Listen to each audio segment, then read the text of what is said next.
being single, being young, there's a lot of just different things that we fall into and sins that we fall into and things that we do.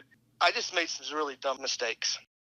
Yeah, it cost me my job. It cost me my dream. It cost me my relationship.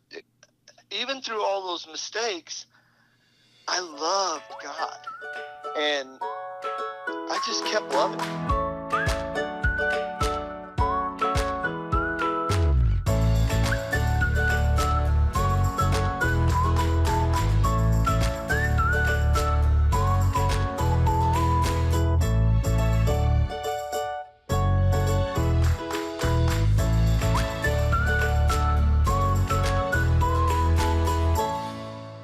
Hey y'all, I'm Jennifer Mosquera, and this is Love, Hope, and Stories. I am super honored to have my friend Dusty Bean as a guest storyteller today.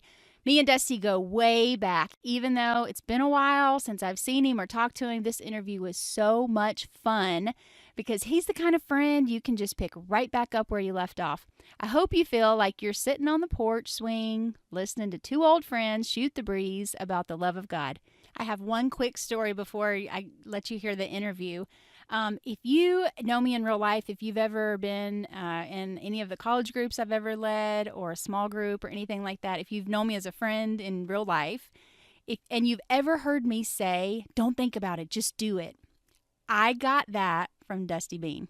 One Friday night, we were sitting in the cafeteria at school. Dusty and I attended Southwestern Assemblies of God University back in the late 90s. And we were sitting Friday night thinking about, what's everybody doing? Where's everybody going? And there was a ministry group that went out to Deep Ellum down in downtown Dallas, and they just street witnessed.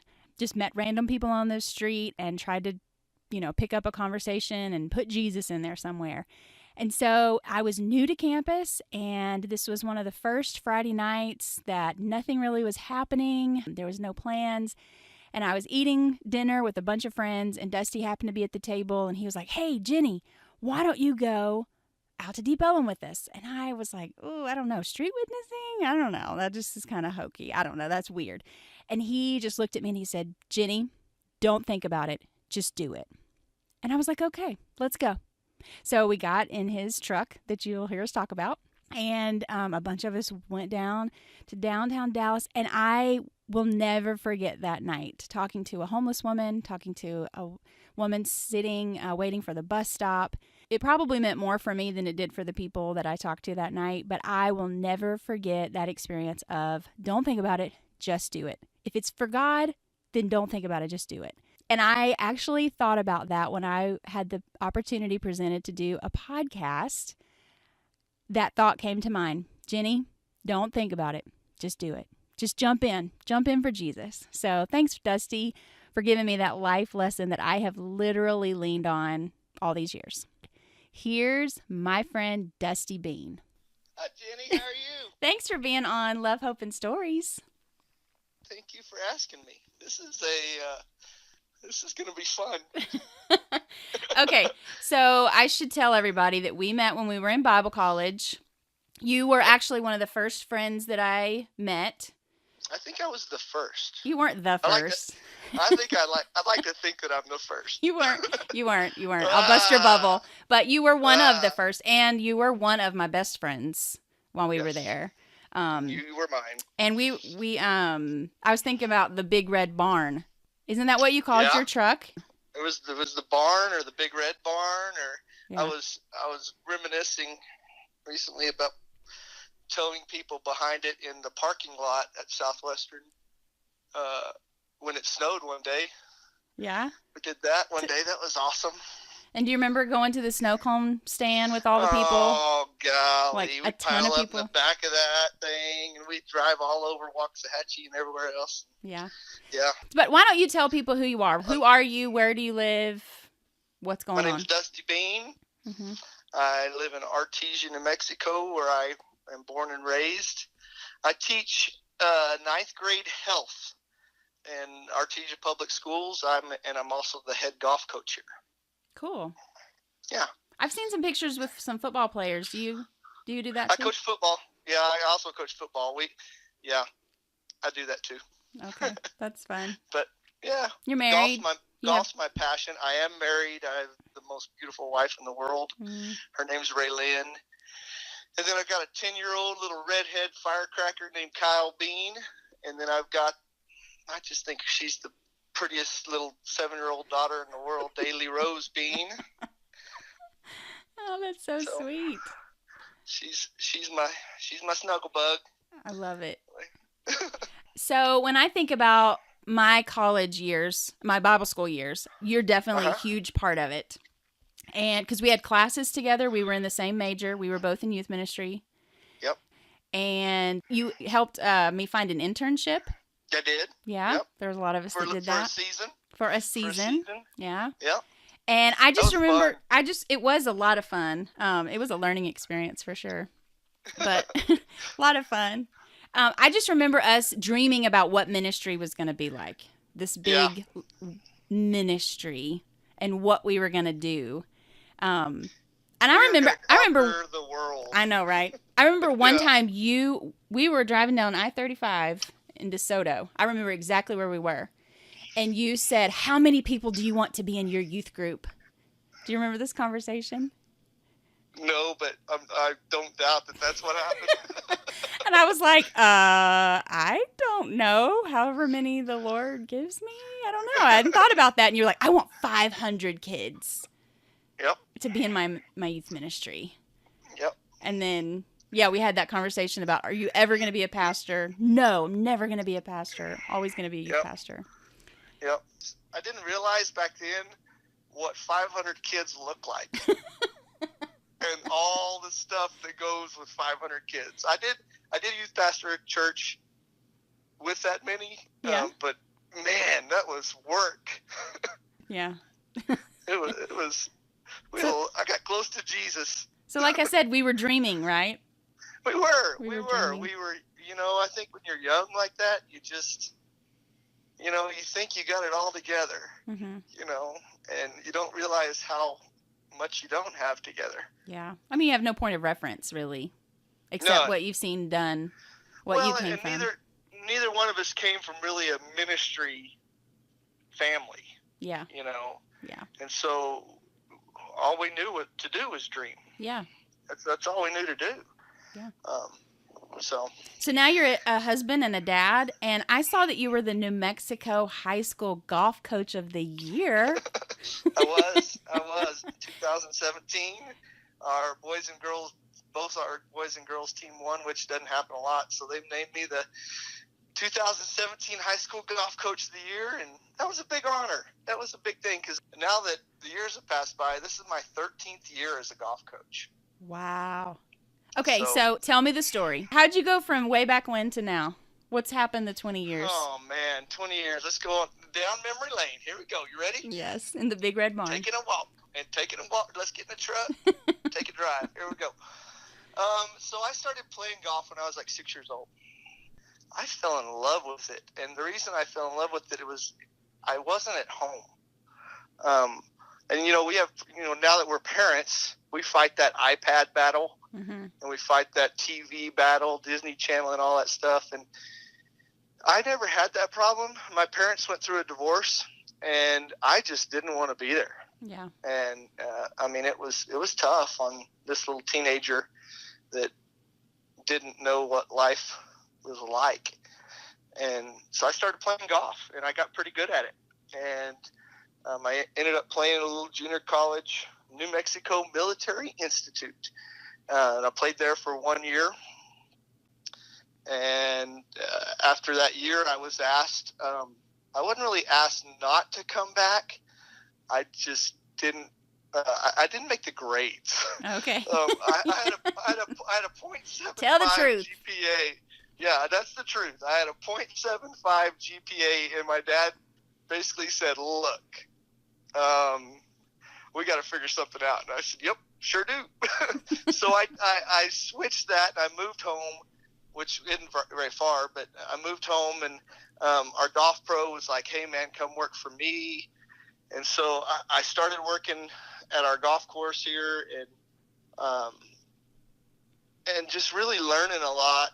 I think that's where I really learned how to mentor somebody.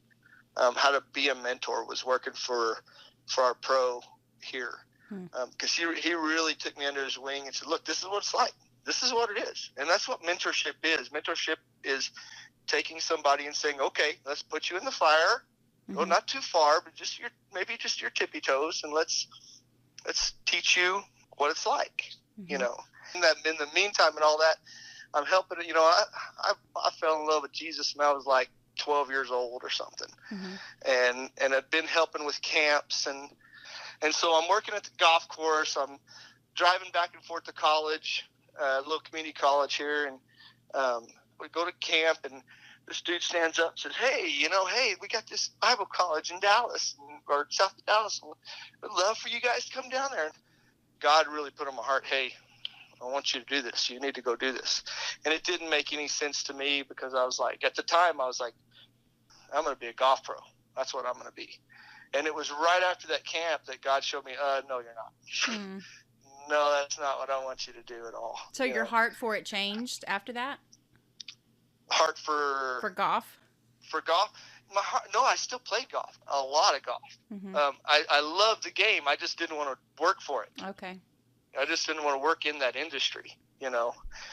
And so in 1996, in January, I came in mid-semester, came down and started school at Southwestern, and loved it. I mean, that was my niche.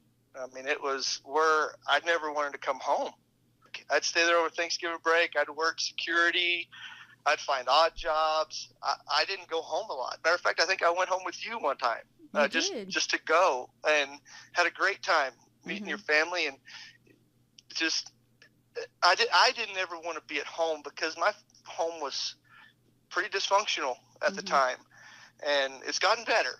Praise the Lord. Yeah. But at the time, it wasn't a place I wanted to spend a lot of time at. So Bible college just really became my home. And it's where I really grew, and my personality really flourished, and just had a lot of friends, had a lot of people that I loved and that loved me. And but then I graduated from there in 2000. And they made you leave. They made me, because I didn't want to. Honestly, in all honesty, I was living at North Campus, and I don't know if I've ever told you this story, but I honestly graduated from college, walked across the stage, got my diploma, went to North Campus, got my stuff out, loaded up my truck, and cried. Oh. Tears rolling down my face, and I don't even remember the alma mater of the school, but I sang it, and with tears rolling down my face as I pulled out of the parking lot. That's a true story right there. Dear old Southwestern. Yeah. And I just, yeah. That place just meant a lot to me. It really did. And so I went into youth ministry thinking that, here I am. Look at me. Let's conquer the world, because that's what I really thought it'd be like. And I went to my first church in Lufkin, Texas, where I wasn't the youth pastor at first. I was the Master's Commission director, and led the Master's Commission there. And really, that's really got into mentorship. And I was mentored while I was in school. I worked for a church and had a great youth pastor, and he just really, I think he poured into me more than a lot of other people. Maybe he needed to, but he just really poured into me everything he had. And so going into a Master's Commission setting, I was going from being mentored to now mentoring. Right. So I was just kind of like rolling over in bed. I mean, it's just, that's what you just fall right into it. And so I took that job, had a great ministry there, and then it kind of changed from Master's Commission director to junior high youth pastor. And then I realized, it's time to do something different. So I moved back to the Metroplex and took a youth pastor job there, and it realized at that point that was a harder job than what I'd realized. Mm-hmm. That being single, being young, being, just there's a lot of just different things that we fall into, and sins that we fall into, and things that we do.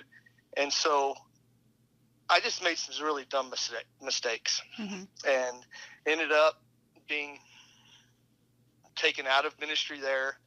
And a buddy of mine called me from Hobbs, New Mexico, and he's like, "Hey, man, I know you're going through a tough time. I love you, and I need a youth pastor." And he said, "Why don't you come down here and let me work with you, and we'll get you on track." And I was like, "Cool." I moved from there to Hobbs, and that's where my youth ministry became big. I mean, when we started, it was like 25 kids, and there at the end, it was 200-300. I mean, it was packed out. We're building a new building. We're doing different things, but again,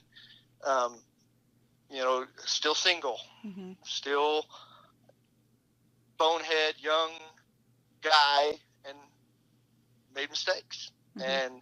And so at that point, I realized, I got to do something different. Mm-hmm.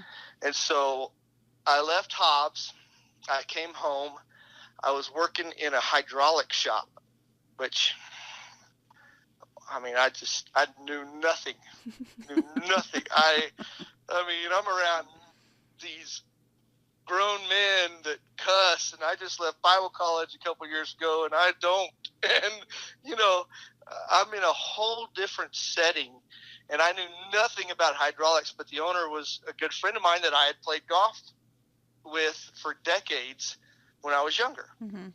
So I'm working in this hydraulic shop, and I go out to the golf course after work one day, and one of my coaches, when I was growing up, I'm getting out of my truck, and I'm going to walk down to the putting green to putt a little bit or something, and he stops me, and he's like, "Hey, what are you doing?"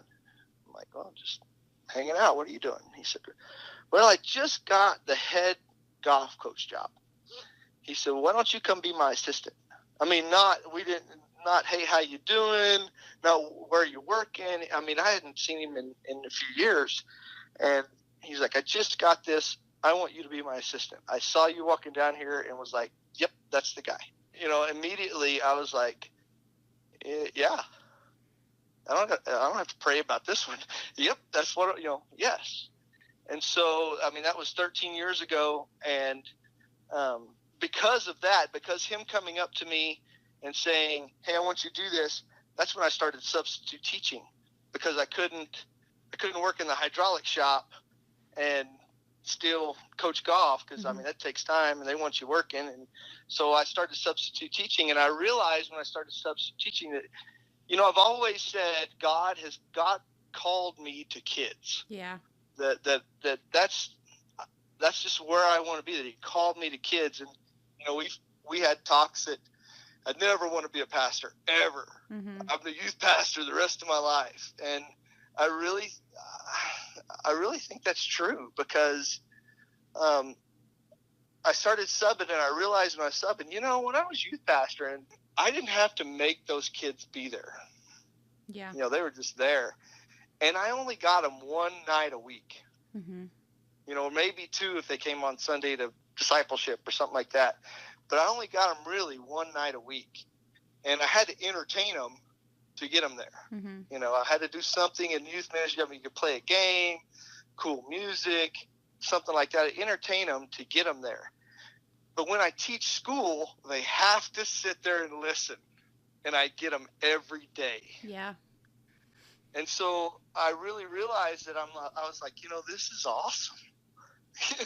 This is what God's called me to. This is where I'm supposed to be. And so now, fast forward 13 years, I became the head golf coach 3 years ago. The guy that hired me is now my assistant. And in all that, I started as a PE teacher, which was the youth pastor side of me. Let's play a game. Yeah. And now I'm teaching health. That's so funny because when we were in youth classes, one of our classes was recreational leadership. Do you remember Right. that? Yeah, I'd pull from, when I was still teaching PE, I'd pull from that class. And I was like, why didn't I do this 20 years ago? Wow. So it's neat how, and I'm teaching health, and health, I tell everybody the reason I love health is because PE's like the games guy youth pastor, Mm-hmm. and health's like the preacher youth pastor. Explain that. teaching Explain health. that. So in health, the content of health, standards and benchmarks are, eat right, STDs, Yes. things. I mean, all these different life choices that we have to make. And I've made some pretty dumb life choices. And it's like God went, hey, I prepared you for all of this. So one day you could sit in front of a bunch of ninth graders in Artesia, New Mexico, and say, hey, look, this is what happens.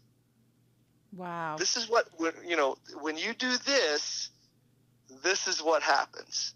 And so he totally redeemed that season of your life. He absolutely redeemed it and flipped it and made it for your good. Wow. Now, part of that is that I really believe me and God have had this conversation where if I wasn't faithful in that time to Him, not to a church, not to fill in the blank, but to Him, then deal's off, kind of thing. I mean, that's just that's what God's really put on my heart, was that I had to be faithful to Him, number one, first. So can I ask you about that? Ask me. So when you were in that season of young minister, you were single, you said you made some big mistakes, and yet your heart was still so tender towards the Lord. Can you kind of explain what that was like? I mean, your struggle and your relationship with God. Yeah. So I knew it wasn't God's fault. Okay. I knew, I made this decision. I'm the one that messed up. It wasn't God. God's perfect. God, I mean, he's God, and I didn't tell you this story, but I will. So going back to youth camp, the summer that I really felt like I got called, I put quotation marks in the air right now, called to ministry, which we'll talk, that's another podcast. Yeah. But the summer I really felt that. I can remember standing, the altar call time at camp, and I remember going down to the altar call and praying, and I didn't say this really kind of crazy Pentecostal prayer. All I could do was say, you know what, I love you, Jesus. I love you. I love you. I love you. I love you. I love you. I love you. And I don't know, it may have been 5 minutes, but it felt like an hour and a half. All I could do was say, and not that I love you. I love you. I love you. I love you. I love you. I love you. I love you. I love you. And I relate that to kind of to marriage, that, I look at my wife and I'm like, man, I love you. I can't say anything else, but I love you. I love you. I love you. You frustrate the crud out of me sometimes, but I love you. Oh, I love you. I love you. I love you. Okay, you're making me a little uncomfortable now. So I don't mean to make you uncomfortable. I just, that's what the relationship that I had with Jesus was, I love you. Yeah. That's all I want to do. And so even through my mistakes, even through being a bonehead 21, 22-year-old, 25-year-old boy, man, even through all those mistakes, I loved God. And I just, that's what I would tell anybody is, in your relationship with Jesus, I think sometimes in our discipleship classes, we forget to learn how to love God. we get taught God. Wow. It's real easy to teach the Bible. It is. It's easy. You're good at it. You're good at it. Mm-hmm. This girl right here, listeners, Jennifer, she could teach the socks off anybody out there. But we forget to fall in love with Him, mm-hmm. and that's where the relationship comes with. I just look at David and I think about David just kept loving God. Mm-hmm. He looked down at Bathsheba, and then when kings were supposed to go to war, he's stuck there doing that. Yeah. But he just kept loving God, and that's what I felt like I kept doing. Was I don't want everyone to say that I'm like David. No, I'm not at all. I'm not David. But that's the only model in the Bible that I can look at and go, do that. Yeah, that's beautiful. I just finished reading his story. Oh, yeah? I'm in the chronological Bible plan, and I'm like 25 days behind, but I just finished and just finally got to Solomon. And his story is really is up and down, but there's still a steadiness to it. Right. And that's kind of what I was like in that time was, I made dumb mistakes. I made, it cost me my job. It cost me my dream. It cost me my, fill in the blank relationship. It cost me, just where, I let humans down. Mm-hmm. I let teenagers down that were counting on me and believing in me. I let them down. But I still love God. And so it's not over. No, not at all. Yeah. No. I always kept saying, you know what, God? I'm sorry.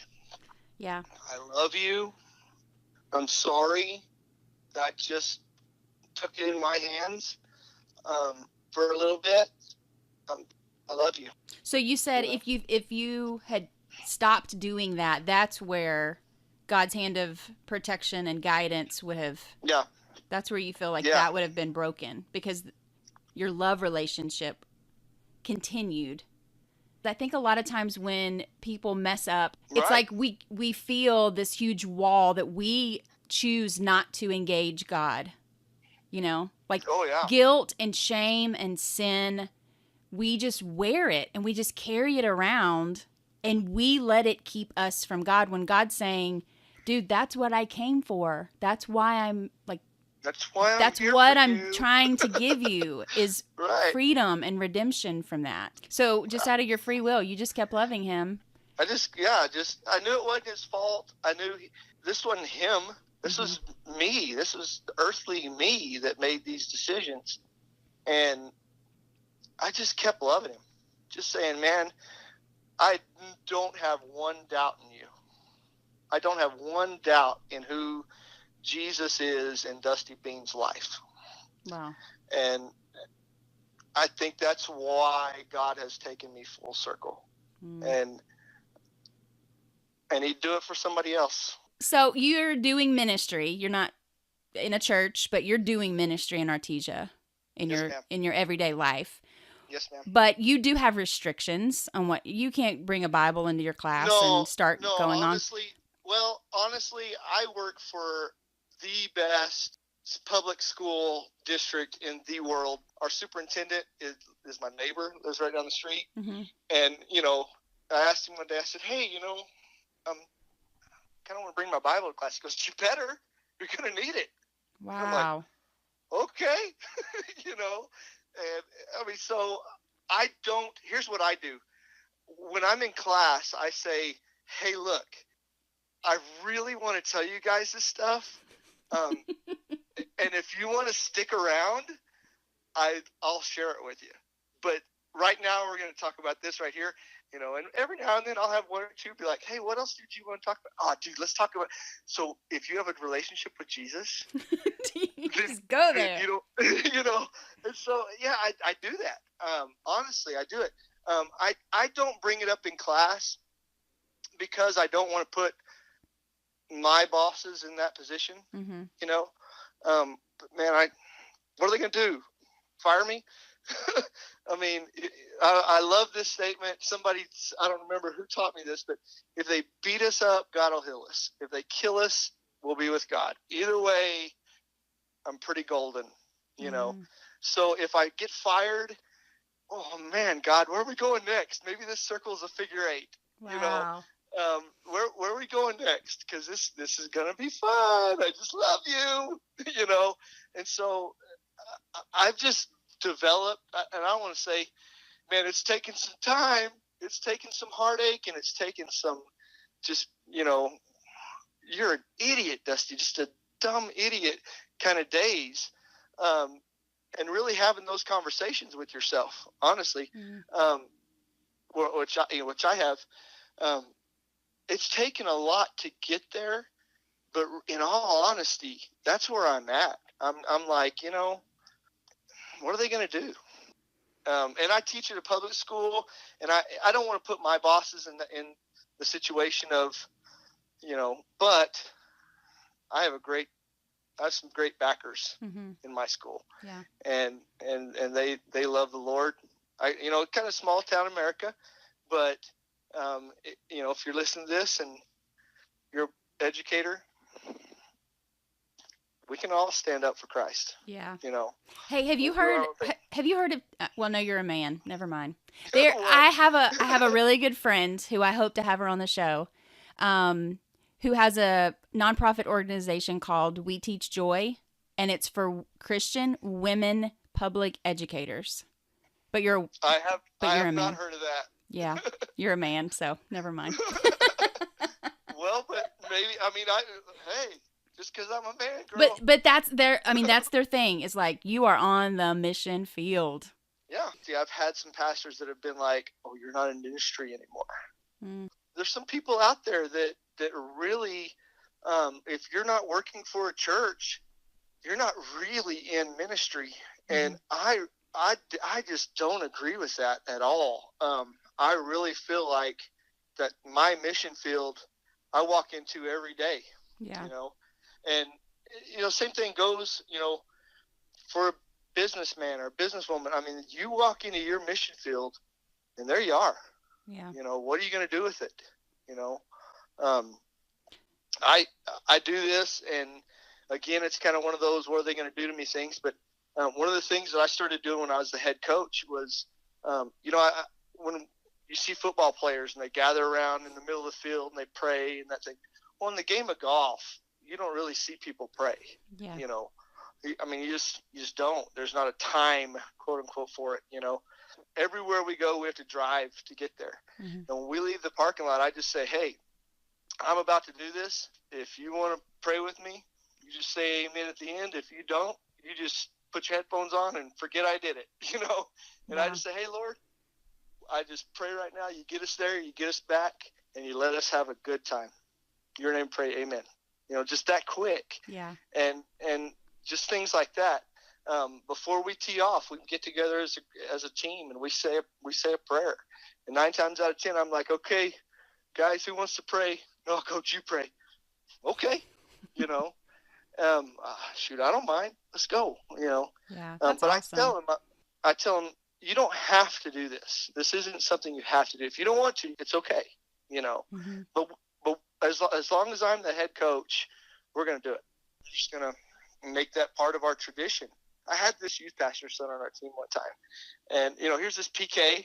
You know, which I didn't know what a PK was until I went to Bible college. I had no clue. Yeah, me neither. You know?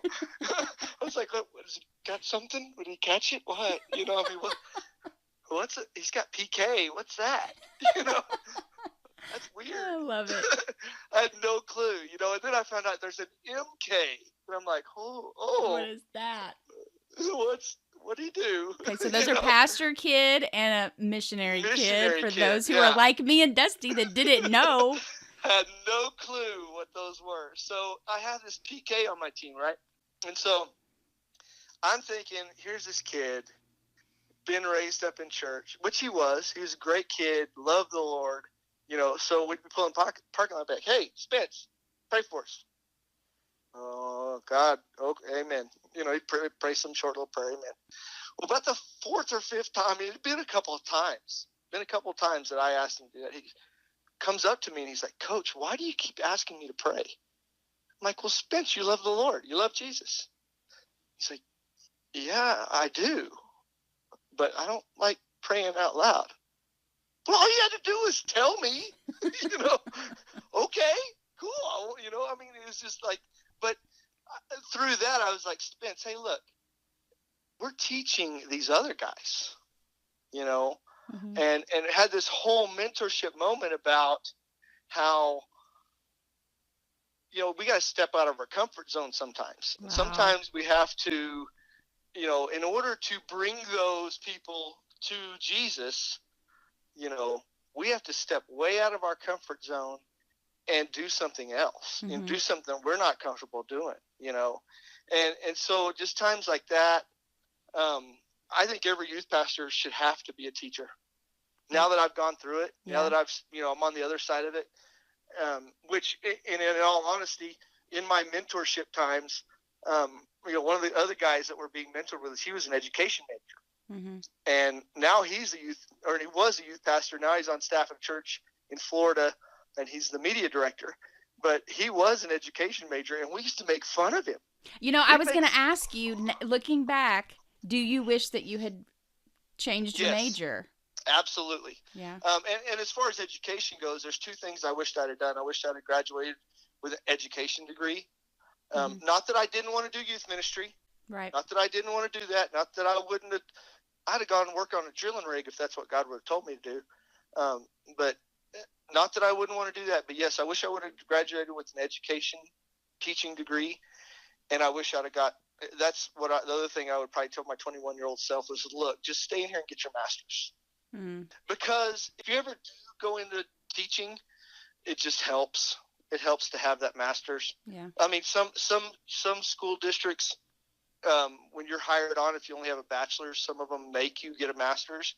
And if you don't get it, and some of them are 5 years, if you don't get it in 5 years, then they say, okay, you don't have a job anymore. Mm-hmm. So that's the two things I would tell myself. My wife has a master's. She's amazing. The other thing is in teaching, it pays more to have a master's, Okay, 2 last questions. Okay. Let's talk about you being a daddy. Oh, golly. What? Now I'm going to cry. Okay, I always will remember my dad, like every time we ever left the house without my parents, he would always say, remember what your last name is. Meaning, don't you go out there and embarrass us, Right, like you remember where you came from. So what is it that you think your kids are going to say, this is what my dad said? Do you know your fatherhood that well? I hope, well, I don't know what they're going to say, but what I hope they say, mm-hmm. I hope my daughter, because I'm big on this and talking about this goes back all the way to that camp service that I talked about. Mm-hmm. I tell my kids I love them all the time. Yeah. All the time. I hope that, and I guess the youth pastor side of me sees this too, was I had so many girls in different youth groups that were like, my daddy left and he doesn't love me, and, all this stuff. I never want my daughter, especially, to ever feel that way. Mm-hmm. And so I tell my kids, hey, I love you. I love you too. And if they don't say, I love you back, I'll be like, hey, I said I love you. And they'll kind of roll their eyes. I said I love you. Kind of. Yes, I can picture it. So I'm pretty persistent on that, and I've even done that. So last year I started doing that with our football team, which we're not talking. That's not talking about a daddy, but to some of those kids, you are. Yeah. You got to understand that. And so we talk about having a football family and about how, we're sacrificing time away from our family as coaches to be with this family. And so I started doing that with some of my players, and I'd look at them, I'd say, hey, I love you.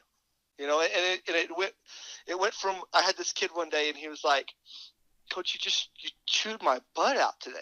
yeah, I did. You're right. But I love you. Just smile at him. Kind of give him the grin, and at about the third or fourth day, that's the very first of the season. By the third or fourth day, they go, kids would start leaving, and I wouldn't say it, and they go, "Hey, coach, I love you. Wow. I love you too, bud." And that brings up a whole stereotypical male football, and wall. It just rips it down, because we're not supposed to do that. Wow. We're not supposed to do that, but we should. We should tell each other, "Hey, I love you. I just chewed your tail out, and you didn't do the right thing, and I corrected you. But I love you." And that'll preach. Come on. That'll preach. So I hope my kids would say, my dad made me tell him I love him all the time. Yeah.